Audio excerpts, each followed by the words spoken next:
নিঃসন্দেহে আমাদের একজন ক্রিকেটারকে অপমান করা হয়েছে। আমরা মনে করি এটা আমাদের দেশকে অপমান করা হয়েছে। আইপিএল থেকে মোস্তাফিজুর রহমানকে বাদ দেওয়ার ঘটনাকে দেশের জন্য চরম অপমান বলে মন্তব্য করেছেন বিএনপি মহাসচিব মির্জা ফখরুল ইসলাম আলমগীর। সোমবার সকালে ঠাকুরগাঁওয়ে নিজ বাসভবনে তিনি বলেন, আমাদের একজন ক্রিকেটারকে অপমান করা হয়েছে, এতে আমরা মনে করি আমাদের দেশকে অপমান করা হয়েছে। সাবেক এই ক্রিকেটার ও বোর্ড মেম্বার বলেন, ক্রিকেটের সঙ্গে আন্তর্জাতিক বিষয় এবং দেশের সম্মান জড়িয়ে আছে। একই সঙ্গে ভারতের উদ্দেশ্যে কড়া বার্তা দিয়ে ফখরুল বলেন, তিস্তা ও পদ্মাসহ সব অভিন্ন নদীর পানির ন্যায্য হিসাব ভারতের কাছ থেকে আদায় করা হবে।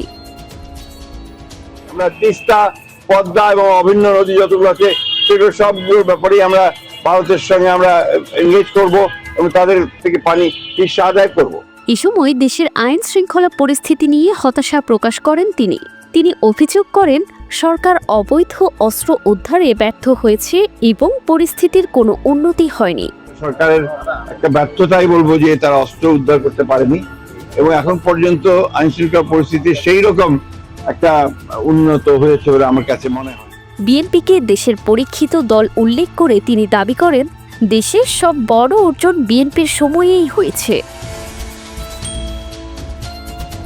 জান্নাতুল তাহসিন, ডেস্ক রিপোর্ট, সকালবেলা।